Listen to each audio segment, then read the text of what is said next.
इंडस्ट्रीचे जे associations आहेत, क्रीडा एमसीएचआय, क्रीडा एमसीएचआय रायगड, क्रीडा एमसीएचआय यूथ, नरेडको, बीएएनएम रायगड, असे सगळे असोसिएशन, 10 असोसिएशन मिळून आपण आज हा सेमिनार पूर्ण केलेला आहे. यामध्ये रिअल एस्टेट इंडस्ट्रीमध्ये जी एकता आहे आणि जी युनिटी आहे ही दर्शवलेली आहे.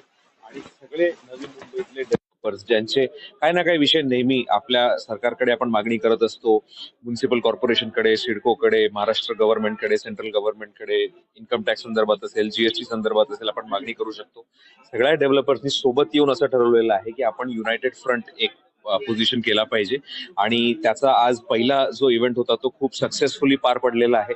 अपेक्षेपेक्षा जास्त संख्येने सगळ्या डेव्हलपर्सने येऊन 500+ डेव्हलपर्सची इथे अटेंडन्स आपल्याला दिसलेली आहे. आणि सगळ्या डेव्हलपर्सने सोबत येऊन हा जो नवीन प्रयत्न केलेला आहे तो यशस्वीरित्या पार पडलेला आहे.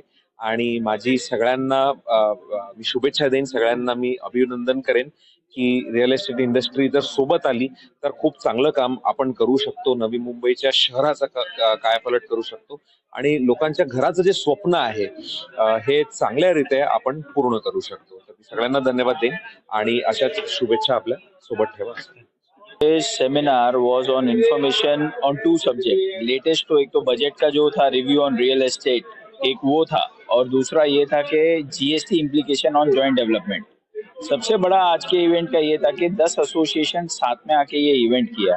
न्यू मुंबई की सारी एसोसिएशन के सारे डेवलपर्स, इस 10 एसोसिएशन के अगर आप नंबर्स पकड़े तो मोर देन 500 डेवलपर्स है. इस 500 डेवलपर्स के end of the day common he problems है, भले वो लोकल लेवल पे हो कि सरकार लेवल पे हो. तो ये एक यूनिटी है जो फर्स्ट टाइम न्यू मुंबई के हिस्ट्री में लास्ट 30 इयर्स में एक सिंगल प्लेटफॉर्म के नीचे आई है और अपने प्रॉब्लम्स एड्रेस कर आई. तो GST on builders and developers एक बहुत कॉम्प्लेक्स इश्यू है.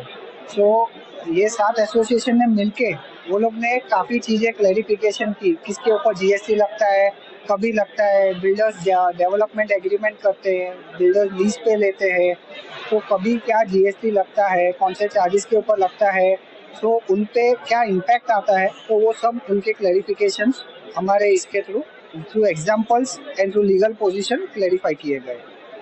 सर, इससे नवी मुंबई के जो ग्राहक है उनको कितना बड़ा फायदा होगा इस सेमिनार के?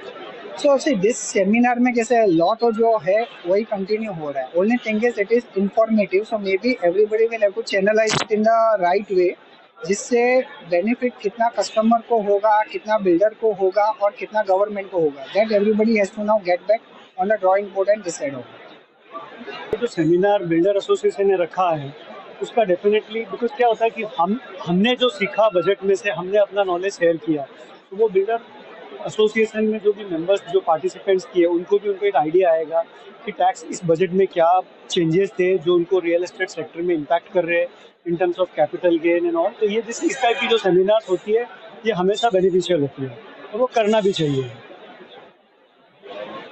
सर, इससे नवी मुंबई के बिल्डर्स एंड ग्राहकों के लिए किस तरह का बजट के थ्रू फायदा होगा? देखिए, जो बजट में इस बार जो चेंजेस लाए गए हैं कि भाई कैपिटल गेन का कंट्रीब्यूशन कैसे होना है, कि जैसे अगर आपने प्रॉपर्टी 23 जुलाई के बाद में बेचा, 23 जुलाई 24 के बाद में, तो उसका जो लॉन्ग टर्म कैपिटल गेन है उसके ऊपर आपको इंडेक्सेशन नहीं मिलेगा.